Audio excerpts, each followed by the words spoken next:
আসসালামু আলাইকুম এভরিওয়ান। আজকে আমি আপনাদের সাথে খুবই ইউনিক স্টাইলে একটি গোলগোলা রেসিপি দেখাবো। চকলেট খেতে আমরা সবাই পছন্দ করি, আর গোলগোলা তো আমরা সবাই অনেক বেশি পছন্দ করি। তাই আমি এই দুটিকে একসাথে কম্বিনেশন করে একটি রেসিপি তৈরি করেছি। এই রেসিপিটি তৈরি করার জন্য মাত্র 5টি উপকরণ লাগবে এবং খুব সহজে এটি বানানো যায়। আশা করছি আজকের ভিডিওটি ভালো লাগবে। যদি ভিডিওটি ভালো লাগে অবশ্যই ভিডিওতে একটি লাইক দিয়ে চ্যানেলটিকে সাবস্ক্রাইব করে অল নোটিফিকেশন অন করে দিয়ে যাবেন, যেন পরবর্তীতে ভিডিও ছাড়ার সাথে সাথে সবার আগে আপনার কাছে পৌঁছায়। তো কিভাবে আমি এই মজাদার রেসিপিটি তৈরি করেছি সেই রেসিপিটি আজকে আপনাদের সাথে শেয়ার করি। আশা করছি সম্পূর্ণ ভিডিওতে আমার সাথেই থাকবেন। এই রেসিপিটির মেইন ইনগ্রেডিয়েন্টস হচ্ছে ময়দা। এই রেসিপিটি বানানোর জন্য প্রথমে আমাদের লাগবে ময়দা। আমি এখানে 1/3 কাপের 3 কাপ পরিমাণ ময়দা নিয়েছি, অর্থাৎ 1 কাপ পরিমাণ ময়দা দিয়েছি, সামান্য একটু লবণ, 1 চা চামচ পরিমাণ ইস্ট এবং 1 চা চামচ পরিমাণ চিনি। চিনিটা ব্যবহার করা হয়েছে ইস্টের স্বাদটাকে ব্যালেন্স করার জন্য। এবার একটি কাঁটা চামচ দিয়ে সবগুলো উপকরণ একসাথে মিশিয়ে নিচ্ছি। সবগুলো উপকরণ একসাথে মেশানো হয়ে গেলে অল্প অল্প করে পানি দিয়ে একটি ডো তৈরি করে নিতে হবে। এই ডো কিন্তু অন্যান্য ডোয়ের চাইতে একটু নরম হবে। আমরা সাধারণত পিৎজা এবং পাউরুটি বানিয়ে থাকি। পাউরুটি এবং পিৎজার যে ডোটা হয় একটু নরম, সেরকম ডো হবে।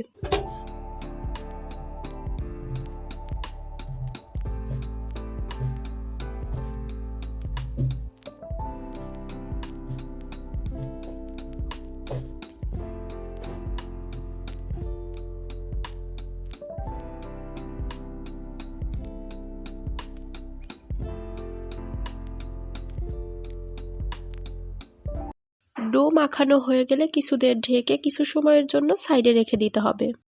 ইস্ট এবং ময়দা দিয়ে মাখানো ডোটাকে সাইডে রেখে দিয়েছি। এবার গোলগোলার ভিতর থেকে চকলেট সিরাপ বের হবে। এর জন্য আমি এখানে চকলেট তৈরি করে নেব। এর জন্য আমি এখানে নিয়েছি 1/4 কাপের 1 কাপ পরিমাণ চিনি, 2 চা চামচ পরিমাণ কোকো পাউডার এবং 2 চা চামচ পরিমাণ গুঁড়ো দুধ। আপনারা চাইলে এখানে আস্ত চকলেট দোকান থেকে কিনেও কিন্তু ব্যবহার করতে পারেন।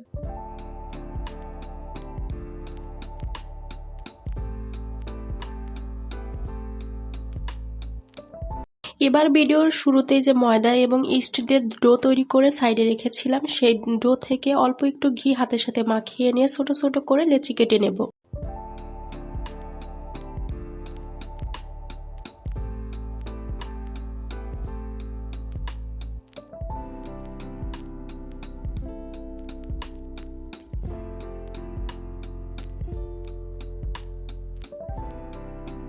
এবার প্রত্যেকটা লেচি দিয়ে গোলগোলার জন্য বল তৈরি করে নেব। এর জন্য একটি রুটি বানানোর ফিরাতে অল্প একটু ঘি ব্রাশ করে নিয়েছি। এরপরে একটা লেচি ঘির উপরে দিয়ে হাত দিয়ে এভাবে ছড়িয়ে দেব, ভিডিওতে আমি যেভাবে দেখাচ্ছি। এরপরে আগে থেকে যে চকলেট এবং চিনি দিয়ে একটি মিশ্রণ তৈরি করে রেখেছিলাম, সেখান থেকে 1 চামচ করে মিশ্রণ এই রুটির উপরে দিয়ে দিয়ে ভালো করে হাত দিয়ে সিল করে দেব।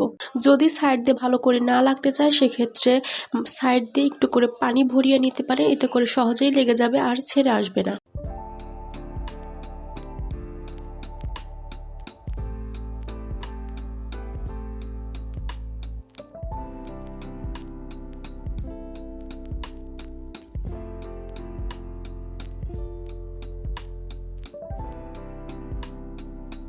আমি আপনাদের বোঝার সুবিধার জন্য আর একবার ভালো করে বলে দিচ্ছি এবং আরো কয়েকটা বানিয়ে দেখাচ্ছি যেন আপনারা বুঝতে পারেন। একটু মনোযোগ দিয়ে খেয়াল করেন। আপনারা এটা বানানো খুবই ইজি। আমার মনে হয় যে দ্বিতীয়বার না দেখলেও কিন্তু আপনারা এটা বানাতে পারবেন। প্রথমে আমরা যে ডোটা বানিয়ে রেখেছিলাম, নিচে একটু অল্প করে ঘি দিয়ে নেব। এরপরে ডো থেকে হাত দিয়ে একটি রুটি তৈরি করে নেব। এরপরে চকলেট এবং চিনি দিয়ে যে মিশ্রণটা তৈরি করে রেখেছিলাম সেই মিশ্রণটা রুটির উপরে দিয়ে দেবে এবং সাইড দিয়ে পানি দিয়ে একটু দিয়ে দেব যেন দ্রুত সিল হয়ে যায়। এরপরে হাত দিয়ে সবগুলো মুখ একসাথে করে সিল করে দিয়ে যে জায়গাটাতে আমরা রাখবো এই গোলাগুলোকে, সেখানেও কিন্তু অল্প একটু করে ঘি অথবা তেল ব্রাশ করে নিতে হবে, তা না হলে কিন্তু ওঠানোর সময় ছিঁড়ে যেতে পারে।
সবগুলো চকলেটি গোলগোলা বানিয়ে নিয়েছি। এবার এগুলোকে ভেজে নেব। এর জন্য আমি একটি কড়াইতে দিয়ে দিচ্ছি তেল। তেলটা যখন একদম পুরোপুরি গরম হয়ে যাবে, প্রথম পর্যায়ে হাই হিটে তেলটাকে গরম করে নিতে হবে। এরপরে গোলগোলাগুলোকে তেলের মধ্যে ছেড়ে দিতে হবে।